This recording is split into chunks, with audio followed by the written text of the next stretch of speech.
할렐루야. 하나님의 은혜가 여러분과 함께 할 줄로 믿습니다. 우리 옆에 분에게 인사합니다. 하나님이 우리와 함께 하십니다. 한 번 더 인사합니다. 오늘 기도회 가운데 하나님이 함께 하십니다.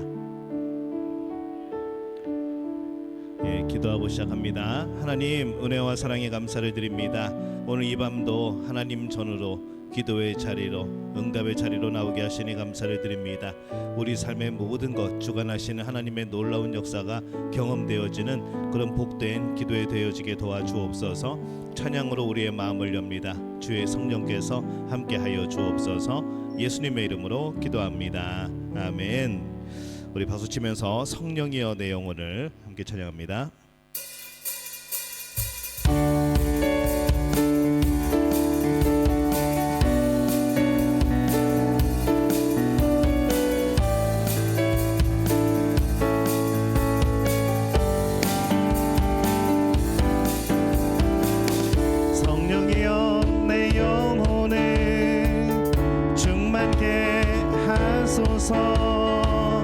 내 속에 강물이 넘쳐나게 성령이여 내 영혼을 충만케 하소서 내 속에 강물이 넘쳐나게 내 속에 강물이 넘쳐나게 성령이여 내 영혼을 충만케 하소서 내 속에 강물이 넘쳐나게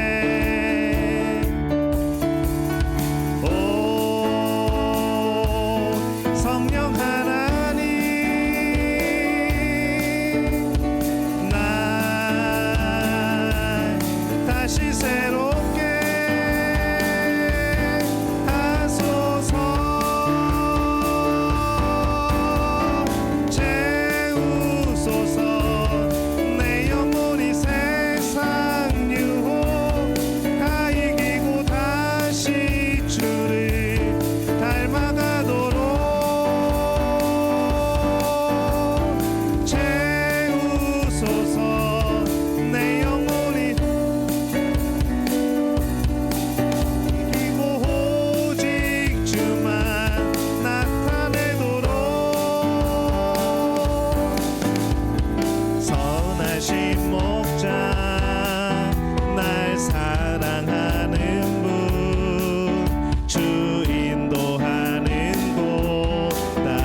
선하신 목자 날 사랑하는 분 선하신 목자 날 사랑하는 분 주 인도하는 곳 따라가리 주의 말씀을 나 듣기 위하여 주 인도하는 곳 가려내 나를 부른 조장과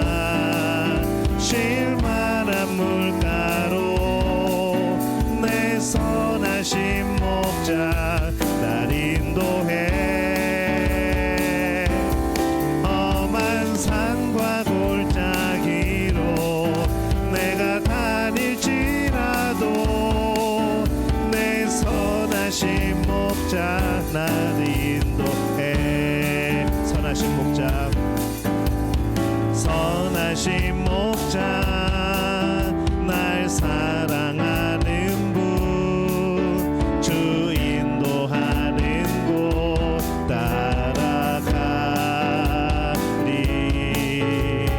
주의 말씀을 나 듣기 위하여 주 인도하는 곳 가련해. 나를 푸른 초장과 나를 푸른 초장과 실만한 물가로 내 선하신 목자 날 인도해.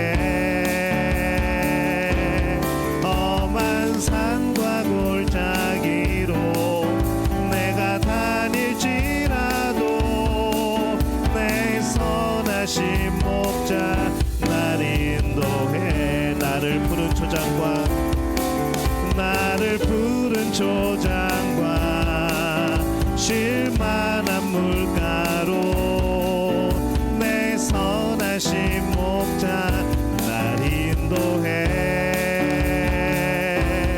험한 산과 골짜기로 내가 다닐지라도 내 선하신 목자 날 인도해.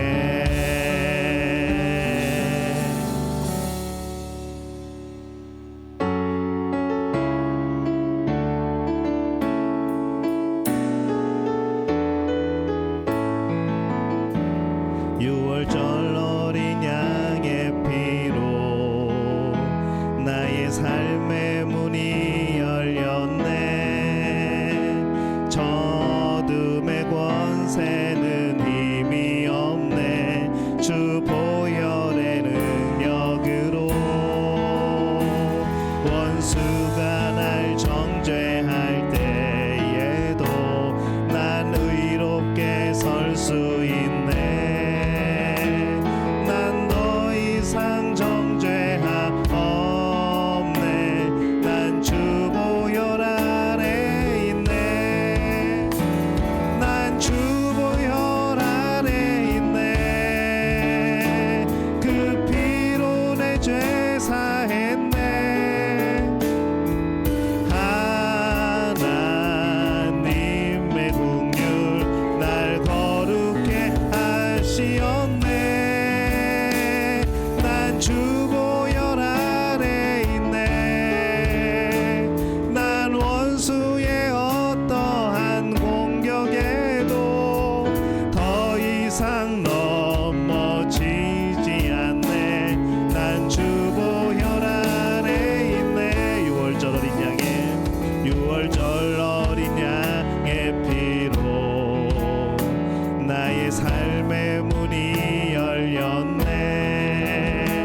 저 어둠의 권세는 힘이 없네. 주 보혈의 능력으로 원수가 날 정죄할 때에도 난 의롭게 설 수 있네. 난 더 이상 정죄함 없네. 난 주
하나님께서 우리에게 주시는 말씀 신약성경 사도행전 11장 19절에서 26절까지의 말씀 함께 보겠습니다.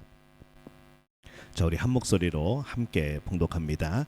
그때에 스데반의 일로 일어난 환란으로 말미암아 흩어진 자들이 베니게와 구브로와 안디옥까지 이르러 유대인에게만 말씀을 전하는데 그 중에 구브로와 구레네 몇 사람이 안디옥에 이르러 헬라인에게도 말하여 주 예수를 전파하니 주의 손이 그들과 함께 하심에 수많은 사람들이 믿고 주께 돌아오더라.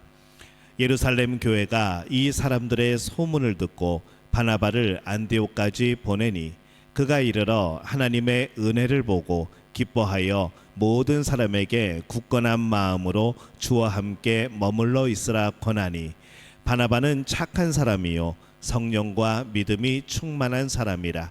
이에 큰 무리가 주께 더하여 지더라.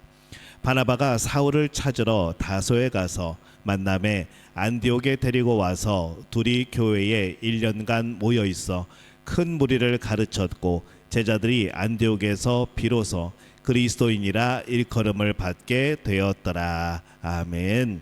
하나님의 은혜가 오늘 이 밤에 기도의 자리로 응답의 자리로 나온 우리 믿음의 가족들을 축복하고 또 환영합니다. 오늘 착한 사람 바나바라는 제목을 가지고 함께 말씀을 나누려고 합니다. 계속해서 우리가 사도행전 말씀을 나누고 있죠.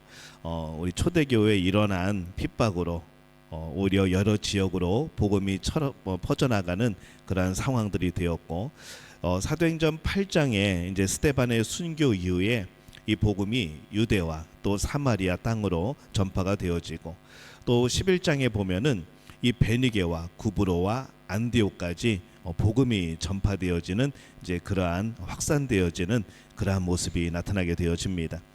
처음에는 유대인들에게만 말씀을 전했죠. 그런데 이 구브로와 구레네인 중 몇 사람이 이 안디옥에서 헬라인, 그러니까 이 헬라파 유대인에게도 예수님을 전파하게 되면서부터 많은 헬라인들이 예수님을 믿게 되어집니다. 이렇게 해서 이 안디옥에 헬라인들을 중심으로 한 교회가 설립이 되어지죠. 그 후에 그 배후에는 주의 손이 그들과 함께 역사를 하셨고 수많은 사람들이 주님께로 돌아오는 역사들이 계속 이어지게 됩니다. 이 당시 안디옥이라는 도시는 이 로마 또 알렉산드리아 그 다음으로 큰 세 번째 큰 도시입니다. 인구 한 50만 명 정도가 거주하고 있었고 이곳 헬라인들에게 이 복음이 전파된 것은 유대인들에게는 굉장히 놀라운 사건이었죠.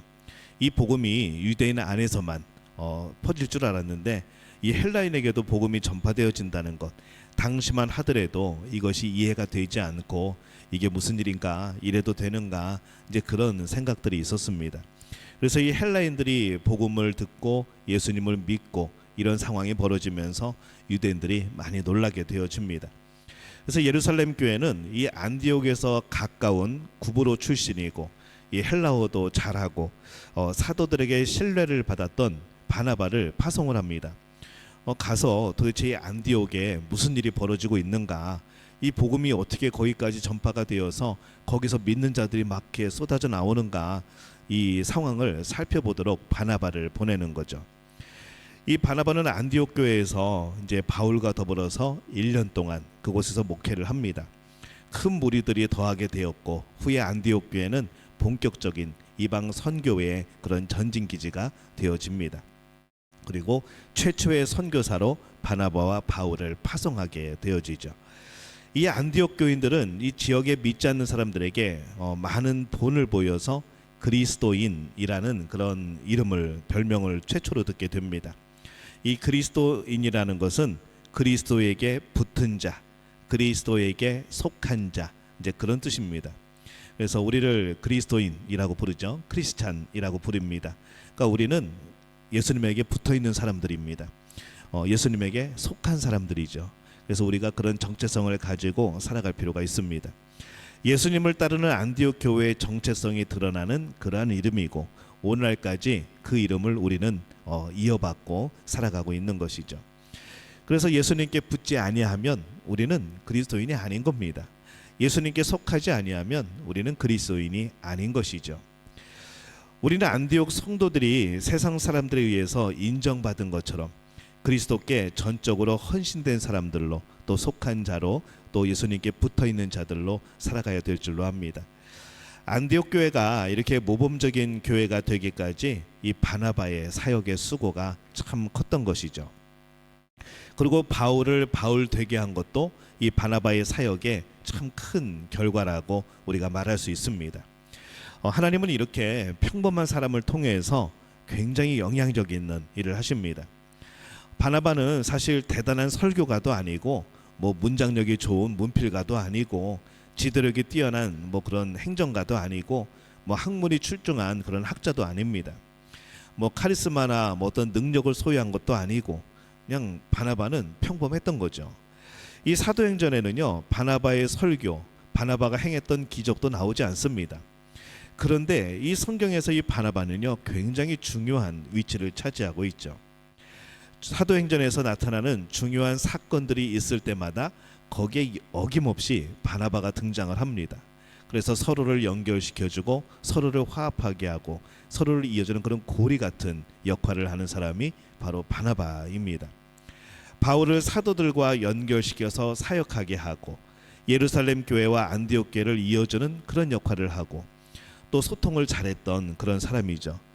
사람들의 기운을 북돋아주는 사람, 부스터라고 우리가 말을 하는데 사람들을 북돋아주는 그런 부스터 역할을 한 사람이 바나바입니다.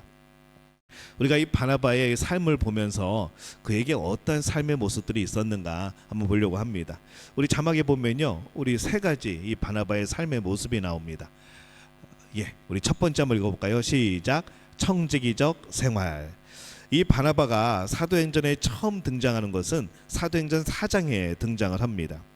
은혜를 받은 후에 자기의 소유를 팔아서 밭을 팔아서 사도들 앞에 내어놓죠. 그러면서 이 선교 사역 구제하는 데 쓰도록 헌신한 기사가 나옵니다. 이 바나바는 물질이 하나님으로부터 자신에게 주어진 것을 잘 알고 있었고, 그래서 이게 내가 잠시 맡아 있는 하나님의 것을 맡아 있는 것이라고 한다면은 주인에 맞게끔 뜻에 맞게끔 이것을 사용해야 되지 않을까 그런 생각을 하는 것이죠. 그는 밭을 팔아서 사도들 앞에 내놓았을 뿐만 아니라 더 나아가서 자신의 몸과 생활 전체를 하나님 앞에 드려서 복음을 전하고 성도들을 섬기는 그러한 삶을 살아갑니다. 이렇게 청지기적인 삶을 살아간 이 바나바를 사도들이 보았을 때 이 안디옥 교회에 보낼 가장 적합한 사람으로 봤다는 거죠. 예루살렘에서 보냄을 받았을 때 그는 기꺼이 안디옥까지 갑니다. 그곳에서도 성심성의껏 맡은 본분을 열심히 감당을 하였죠. 특별히 예루살렘 교회가 재정적으로 어려움을 당할 때 이제 막 설립된 선교 지역의 지교회였지만은 이 모교회를 돕기 위해서 모금을 하는 운동을 바나바가 주도적으로 펼칩니다. 역시 물질적인 구제를 예루살렘에 전달하기 위해서 바나바와 바울이 예루살렘을 또 방문을 하죠. 그래서 이 바나바는 영적인 것을 예루살렘 교회에서 안디옥 교회로, 또 물질적인 도움을 안디옥 교회에서 예루살렘 교회로 그렇게 전달하는 이제 그런 중간의 역할을 맡는 이제 그런 일들로 많이 쓰임을 받습니다. 이것이 바나바 자신이 베풀었던 삶의 모습이기도 하고 그가 실천하였고 또 그렇게 자신의 삶을 통하여서 많은 이들에게 영향력을 끼쳐서 또 다른 이들도 그렇게 살아가게끔 만드는 그런 사람이었던 거죠. 이 사도행전을 기록한 누가는 이 누가복음이나 사도행전에서 물질 문제에 대해서 굉장히 자세하게 다룹니다. 누가복음에 보면요, 이 진정한 회개는 물질 간의 변화가 동반하는 것을 보는 거죠. 누가복음 18장에 보면은 이 부자 청년에게 나를 따르려면은 재산을 다 팔아서 가난한 자들에게 나눠주라라고 말을 합니다. 근데 그는 그렇게 순종하지 못하였죠. 또 누가복음 19장에 보면은 삭개오가 회개한 이후에 자기 재산의 절반을 가난한 자에게 나눠준 것. 그래서 이 사람은요, 이게 보면은 관심이 많죠. 돈에 대해서, 물질에 대해서 관심이 많은 그런 사람입니다. 그래서 진정한 회개는 자신의 물질관의 변화, 즉 물질이 나의 것이 아니라 내가 하나님께로부터 잠시 맡은 것이라는 그런 청지기적인 태도, 그리고 가난한 자들에 대한 관대함으로 그 삶의 모습들이 나타나게 되어집니다. 어떤 사람이 세례식에 참석을 합니다. 근데 이제 그 세례가 침례였죠. 그래서 강에서 이제 침례 세례를 주기로 했는데 가운을 입고 외투를 벗어놓고 가운을 입고 그리고 이제 물로 세례 받으러 들어가다가 이 사람이 갑자기 다시 밖으로 나갑니다. 그래서 목사님이 물어보죠. 왜 다시 나가냐고. 그랬더니 아이고 제가 주머니에 지갑 빼놓는 것을 잊어먹었습니다. 그럽니다. 그러니까 목사님이 그러죠. 그냥 들어오시라고. 지갑도 세례를 받아야 한다고 그렇게 말을 합니다. 우리도 지갑이 세례를 받아야 됩니다. 사람은 세례를 받았는데 지갑이 세례 못 받는 경우들이 상당히 많죠. 또 웨슬리는 주머니가 변하지 않는 회개는 믿을 수가 없다라고 말을 합니다. 그래서 이 회심이라고 하는 것은요, 우리가 예수님을 만나고 죄를 회개하고 용서함을 받는 것은 우리의 삶의 구체적인 증명이 나타나게 되어집니다. 근데 우리가 제일 소중하게 여기는 게 뭔가? 물론 가족들도 소중하지만은 인간이 가장 소중하게 여기는 것은 사실 물질적인 것이 크죠. 그래서 회개하고 또 회심한 사람들의 증거는 이 물질관이 달라지는 겁니다. 사도행전에도 가룟 유다가 돈 때문에 예수님을 팔았다든지, 아나니아와 삽비라가 돈 때문에 성령님을 속였다든지, 시몬이 돈을 주고 성령의 은사를 사려고 했다든지, 바울과 실라가 점치는 귀신 들린 여자를 고쳐줬을 때에 그 여인을 소유한 주인들이 이제 돈을 못 벌게 되니까 바울을 감옥에 가둔다든지, 또 우상을 만들어서 수입을 올리던 자들이 바울 그 수입이 끊어지게 되자 바울을 위협한다든지, 이 굉장히 물질과 관련된 그런 기사들을 계속 써나가는 것을 보게 되어집니다. 이렇게 돈 때문에 예수님과 하나님의 종들을 대적하고 믿지 않는 무리들을 기록하고 있는데, 이 바나바는 이들과 전적으로 다른 삶을 살아간 것이죠. 그래서 이 누가의 입장에서 볼 때는 신기한 겁니다. 세상 사람들이 다 이러고 살아가는데 이 사람은 뭐냐? 이 사람의 삶은 이들과의 삶과는 전혀 반대로 살아가는 그런 모습 아닌가? 그래서 이 소유의 문제, 이 물질의 문제가 회심한 이들은 다르다는 것을 계속 말씀 속에서 나타내고 있는 것이 바로 이 누가가 쓴 그런 기록들입니다. 초대교회의 신실한 교인들은 자기들의 소유를 나눌 줄 아는 사람이었죠. 이 안디옥 교회는 글라디우스 황제 때에 예루살렘에 흉년이 듭니다. 굉장히 어려웠던 시기죠. 그때 기쁨으로 자원하여서 바나바와 바울 편에 이제 구제금을 보냅니다. 구제가 다른 말로 하면은 코이노니아입니다. 코이노니아라는 단어를 쓰는데, 구제가 그런 면에서 보면은 섬김이나 친교의 개념도 있는 것이죠. 개인의 물질관의 변화에 이어서 교회의 물질관도 변하는 겁니다. 개인의 그런 청지기적인 생각들, 그런 마음들, 그런 영적인 영성들이 이제 교회에 이어지는 거죠. 그래서 교회의 전체적인 물질관이 바뀌어지고 물질을 사용하는 그런 방법들과 또 목적지가 달라지고 그런 변화들이 나타납니다. 그래서 이런 안디옥 교회의 성도들과 또 교회의 모습을 보고 칭찬받고 또 그렇게 칭송하는 그런 사람들이 많아진 것이죠. 그러면서 이제 그리스도인이라는 그런 별명도 얻고 그들이 영향력을 끼치는 그런 교회가 되어진 겁니다. 우리 두 번째 한번 읽어볼까요? 시작. 격려하는 생활. 이 바나바의 본 이름은 요셉입니다. 사도들이 그의 삶을 보고서 야 너는 바나바다 라고 별명을 지어주죠. 그래서 별명도 잘 지어야 됩니다. 그 이름의 뜻이 뭔가 하면은 위로자, 안위자, 권하는 사람, 이런 뜻입니다. 그래서 붙들어주고 북돋아주고 밀어주고 끌어주고 위로하고 격려하고 조화시키고 연결시키는 역할을 하는 사람이 이제 바나바였던 것이죠. 사울이 회심한 후에 이 사도들과 친해지기를 원했지만은 이 사도들이 다 바울을 두려워합니다. 왜냐하면은 엊그제만 하더라도 이 바울은 예수 믿는 사람들 죽이러 다닌 사람들이거든요.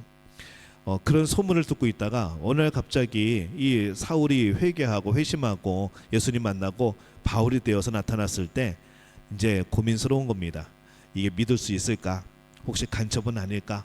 이제 그런 의심에 가까이 하지 못하고 인사는 했는데 멀찌감치 떨어져서 인사하고 그렇게 되어지는 거죠.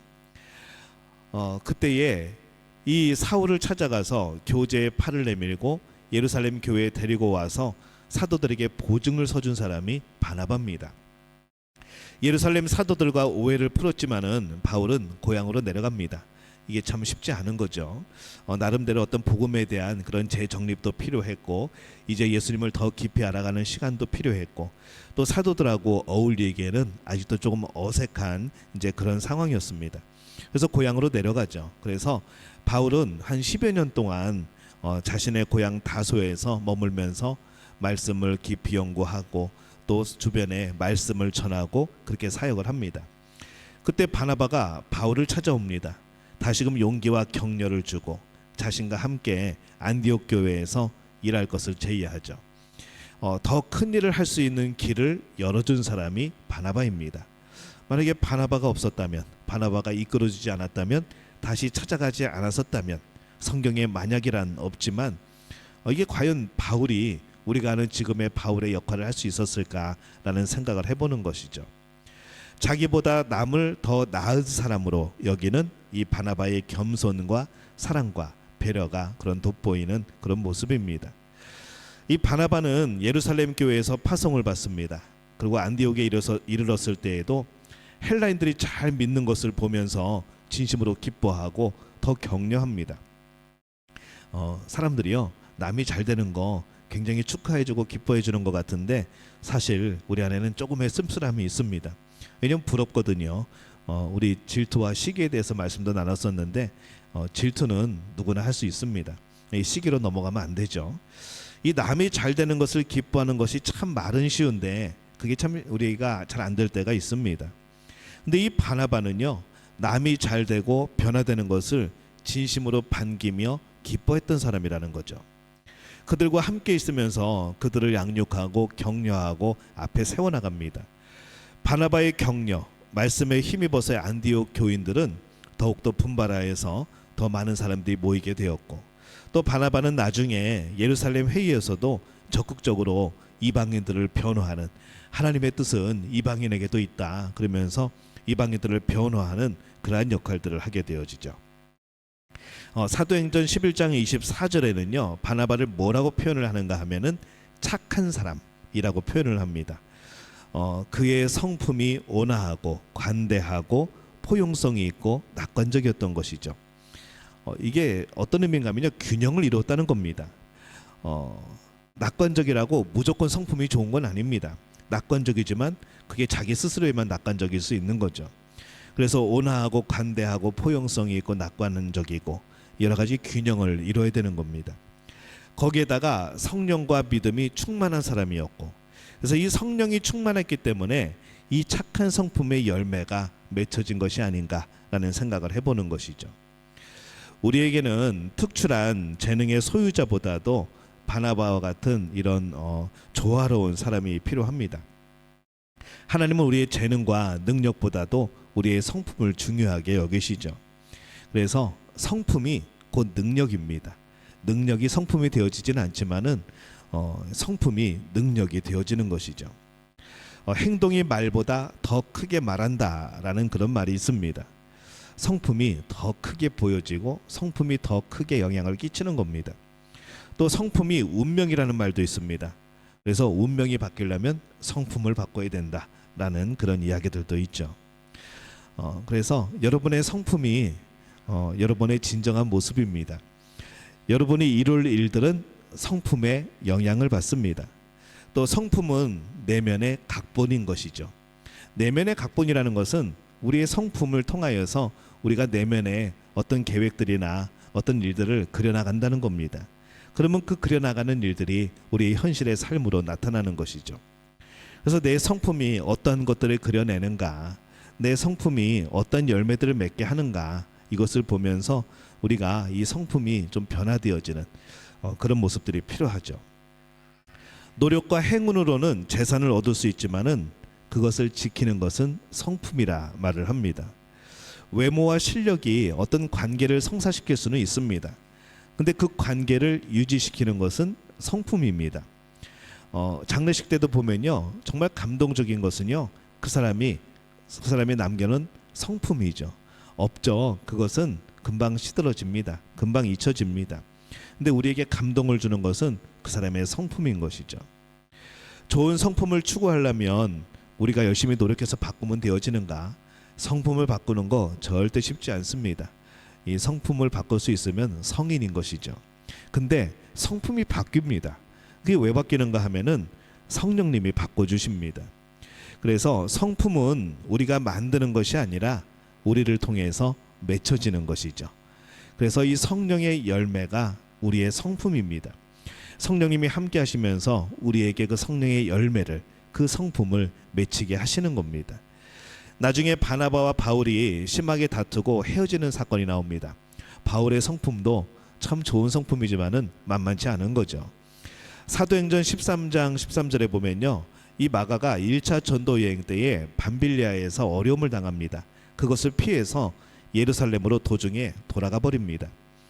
2차 여행 시에 바나바는 마가를 다시 데려갈 것을 요청했지만은 바울이 지난번을 생각하면서 뒤끝이 있네요. 그래서 바울이 지난번 경우를 생각하면서 동행하기를 거부합니다. 그래서 의견이 충돌하게 되어지죠. 그래서 결국 바나바는 마가를 데리고 구브로로 가고 바울은 신라를 데리고 수리아와 길리기아로 이제 헤어지게 되어집니다. 여기서 이 바나바와 바울의 성품의 차이를 발견하죠. 바울은 일 중심적입니다. 뭔가 일이 앞서고 그 일을 하기 위해서 굉장히 추진력 있게 나가는 그런 사람이고, 이 바나바는 사람 중심적입니다. 그래서 이 둘이 뭐가 좋고 뭐가 나쁜 것이 아니라 성령님이 그 성품을 또 사용하신다는 것이죠. 우리에게 뭐 여러 가지 그런 성품들이 있는데 딱 보면은 성품에 맞게 일을 합니다. 근데 성령님께서 그 모든 것들을 조화롭게 합력하여 선을 이루시는 것이죠. 우리 가정도요 그렇습니다. 부부가 비슷한 것 같은데 안 비슷합니다. 비슷해져 가는 거죠. 성령님을 향해 가면은 부부가 비슷해집니다. 왜냐하면 성령께서 비슷한 열매를 맺게 하시니까. 근데 우리는 참 다른 사람들이죠. 많이 다름에도 불구하고 하나님 안에서만 그게 일치가 되어지고 하나가 되어지는 겁니다. 성령님은 그 성품을 사용해서 일하셨고, 그래서 바나바가 1차, 2차, 3차 전도행을 그렇게 열심히 추진력 있게 할 수 있었을까? 이 바나바는 힘들었을 것 같습니다. 근데 바울은 그거를 밀고 나가죠. 그리고 결국 로마에까지 가고 그런 모든 것들을 추진 있게 하는 그런 모습을 보면서 이 바울과 바나바의 성품이 참 다르다라는 생각이 들게 되어집니다. 바나바의 사역은 결국 마가가 실패를 딛고 훌륭한 주님의 사역자가 되는 것을 돕고 후에 베드로의 동역자가 되어지는 그런 일들이 벌어지죠. 나중에는 바울도 디모데에게 편지할 때에 내가 올 때에 마가를 데리고 오라. 그가 나의 일에 유익하니라 라고 할 정도로 회복되어지는 그런 모습을 또 보입니다. 이 바나바의 이런 사역은 그가 성령과 믿음이 충만했기 때문에 가능한 일입니다. 그래서 바나바는 성령을 닮은 그러한 사람인 것이죠. 우리 성령님이 위로하시는 분, 또 우리를 도우시는 분, 우리를 변호해 주시는 분, 또 그런 분이시기 때문에 이 성령이 충만하다라고 하는 것은 우리가 성령님을 닮아가는 겁니다. 결국 바나바의 이런 사역을 통해서 결론이 뭔가 큰 무리가 죽게 더하여졌더라라고 기록을 합니다. 그래서 이 바나바의 성품과 교회의 성장이 연결되어져 있는 그런 모습이 있는 것이죠. 바나바 같은 성도가 많으면은 부흥에 훨씬 유리할 겁니다. 많은 성도들이 또한 함께 무리를 이루어지겠죠. 그래서 여러분들이 여러 가지 그런 사역의 모험도 있습니다. 아브라함과 같은 그런 사역도 있고 또 바나바 같은 사역도 있고 뭐 또 여러 가지 그런 예수님의 제자들의 그런 모습들의 그런 사역들도 있을 겁니다. 근데 우리 교회에서 여러분들이 바나바의 성품을 가진 또 바나바 같은 역할을 하는 그런 성도님들이 좀 넘쳐나게 되시기를 바랍니다. 우리 세 번째 한번 읽어볼까요? 시작. 동역하는 생활. 이 바나바의 훌륭한 면은 그가 더불어 일할 줄 아는 사람이었다는 거죠. 성도들이 많아지고 사역도 많아지고 그러니까 사역자가 필요하게 되어집니다. 근데 이 바나바는 이런 헬라인들에게 적합한 사역자가 누구일까? 아무리 생각해봐도 유대인 사역자는 이게 쉽지 않은 것이죠. 헬라인들에게 더 적합한 사역자는 이방인들에게 복음을 전하기에 애쓴 이 바울이 아닐까라는 생각을 하게 됩니다. 그래서 바울을 찾기 위해서 그래서 다소에 갑니다. 바울을 데리고 안디옥에 와서 동역을 하죠. 바울의 가능성을 보는 겁니다. 바울을 회심시킬 때 하나님께서 이 바울에게 계획하신 일들이 있지 않을까, 그 일들을 보고 있는 것이죠. 그래서 하나님의 영광과 하나님의 나라를 위한 대담한 선택을 합니다. 다른 제자를 부르는 것이 아니라, 다른 사도를 부르는 것이 아니라, 하나님이 이렇게 특별하게 만나 주셨다면은 이방인들에게 복음을 전할 사람은 이 바울이 아닌가라는 그런 영적인 눈을 가지고 있었던 것이죠. 바나바와 바울이 함께 사역하면서 한동안은요, 바나바의 이름이 앞에 나옵니다. 바나바와 바울이, 바나바와 사울이 이렇게 등장을 합니다. 근데 가만히 보니까 이 바울이 말씀을 전하는 은사가 있습니다. 그것을 보고 바울이 말씀을 주로 전할 수 있도록 그렇게 계속해서 자리를 내어줍니다. 그래서 15장에 가면은 이름이 바뀝니다. 바울과 바나바를 설명할 때 이제는 정말 바나바보다 앞에 바울의 이름이 나오게 되어지죠. 그리고 사도행전 16장부터는 바울의 행적을 중심으로 사도행전이 기록이 되어집니다. 바나바는 이렇게 남의 장점을 볼 수 있는 그런 눈이 있었고, 또 그의 가능성을 보고 믿어주고 이끌어주는 그런 사람입니다. 그래서 바울에게 있어서는 예수님, 스데반, 또 아나니아 선지자, 바나바가 있었기 때문에 그 바울이 되지 않았을까라는 생각을 해보는 것이죠. 우리도 그렇습니다. 우리도 지금의 이 모습이 있기까지 많은 분들을 사용하시는 하나님의 그 놀라운 섭리가 있었죠. 누구를 통하여서 나를 연단시키기도 하시고, 또 누구를 통하여서 나의 신앙의 방향을 잡아주기도 하고, 때로는 그 누구를 통하여서 나의 삶의 바닥이 기본이 무엇인가 깨닫게 해주시고, 또 그 어떤 사람들을 통하여서, 또 어떤 사건들을 통하여서 내가 늘 하나님과 동행할 수 있도록 그렇게 이끌어 주시고, 그래서 우리가 믿음 생활하는 것은 우리 혼자 절대로 못합니다. 그 누군가가 돕는 역사가, 또 성령께서 그 누구를 통하여 나를 훈련시키시고 나를 가르치시는 그런 일들이 계속해서 벌어지는 것이죠. 그게 뭔가 하면은 교회 공동체입니다. 교회 공동체 안에서 그 모든 것들이 이루어지는 겁니다. 그래서 교회 공동체는요, 어떻게 보면은 화원 같기도 하고, 화초들을 심어 나가는 화원 같기도 하고, 비닐하우스는 좀 그렇죠. 그렇습니다. 화원 같기도 합니다. 모든 조건을 맞춰주고 하나님의 자녀로서 살아갈 수 있도록, 그럼에도 불구하고 건강하게 자라갈 수 있도록 여러 가지 시험들이 있고, 여러 가지 고난들이 있고, 문제들이 발생을 하고, 이렇게 해야 우리가 정말 건강한 신앙인이 되어서 이 세상에 나가서 주의 복음을 전할 수 있는 것이죠. 정말 우리도 이렇게 동역할 수 있을까, 바나바처럼 할 수 있을까 생각을 해봅니다. 바나바는 먼저 하나님 나라를 구했기 때문에 이것이 가능했습니다. 자기 개인의 그런 욕심이나 그런 것보다는 하나님의 나라가 먼저였던 것이죠. 그래서 오늘 우리는 이 바울 같은 사람도 참 필요하지만, 이 바울을 만드는 바나바 같은 사람이 참 우리도 필요합니다. 이런 사람이 교회 안에 있을 때 교회는 화목해지고, 또 새 힘을 얻게 되어지고, 부흥이 일어나게 되어지는 것이죠. 그리고 우리가 여러 가지 그런 성품들이 있습니다. 그 가운데 사람의 성품은 여러 가지로 섞여져 있죠. 그래서 우리 안에는 바울 같은 모습도 있고, 또 바나바 같은 그런 모습도 있습니다.